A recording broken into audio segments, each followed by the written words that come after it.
Aujourd'hui, nous partons à la découverte d'un petit jardin intimiste et vous allez comprendre pourquoi j'insiste sur petit. Il s'agit de Momijien, le jardin des érables à Gouy. Jean-Marc, le propriétaire, va nous faire part de tout son savoir-faire en matière de bonsaï. Vous me suivez? Bonjour Jean-Marc.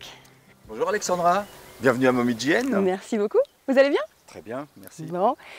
Donc là, on est dans votre arboretum, c'est ça? C'est ça, le mini arboretum. Le mini arboretum. Donc qu'est-ce que vous y plantez? Eh bien, c'est un mini arboretum et en fait, ce sont des bonsaïs. Les bonsaïs, ça veut dire arbres cultivés en pot. D'accord, donc ça c'est le bonsaï traditionnel comme on le retrouve assez facilement, que l'on connaît. Voilà, exactement, c'est l'idée que se font généralement les néophytes du bonsaï. D'accord, ça c'est pour récolter l'eau? Et ce sont des engrais, ce sont des petits bacs à engrais. D'accord. En ce moment, on est en pleine période de fertilisation. Très bien. Et de taille. D'accord.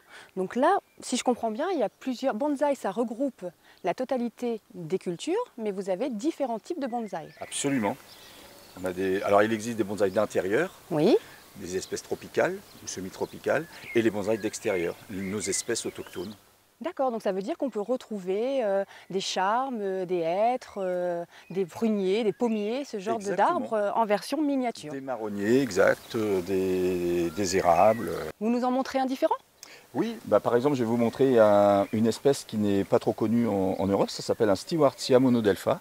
C'est un arbre qui vient du Japon. D'accord. Il est actuellement justement en fleurs. Donc là, il a quel âge par exemple cet arbre pour avoir cette taille-ci? C'est un arbre qui a approximativement entre 40 et 50 ans. Ah oui. Qui a été cultivé au Japon, importé. D'accord. Et que j'ai... Donc là, c'est vous qui avez choisi de lui donner cette grandeur? Il aurait pu être plus petit ou un petit peu plus grand? Absolument, il aurait pu être totalement différent, aussi bien dans la hauteur que dans le style. Et ça, on forme l'arbre dès le plus jeune âge de l'arbre. Très bien. Donc tout à l'heure, on disait que les bonsaïs pouvaient être de spécificités différentes et communes. Donc là, c'est une aubépine, c'est ce que vous m'aviez dit. C'est une aubépine commune qui a été prélevée il y a 20-25 ans à peu près dans la région de Duclair. D'accord. Et que j'ai complètement structurée. Et en fait, j'ai reconstruit cette aubépine sous la forme d'un arbre miniature. Vous êtes un véritable collectionneur. Et depuis quand avez-vous cette passion pour les bonsaïs? Ça fait plus de 40 ans que je suis passionné par l'art du bonsaï.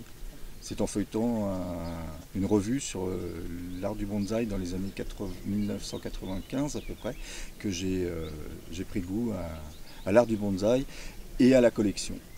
Ce qui fait la richesse de Jardin Secret, c'est la diversité de ses parcs et jardins et de ses collections botaniques. J'espère que, comme moi, vous avez appris beaucoup de choses sur les bonsakas et que cet épisode vous donnera envie de visiter le jardin Momijien à Gouy.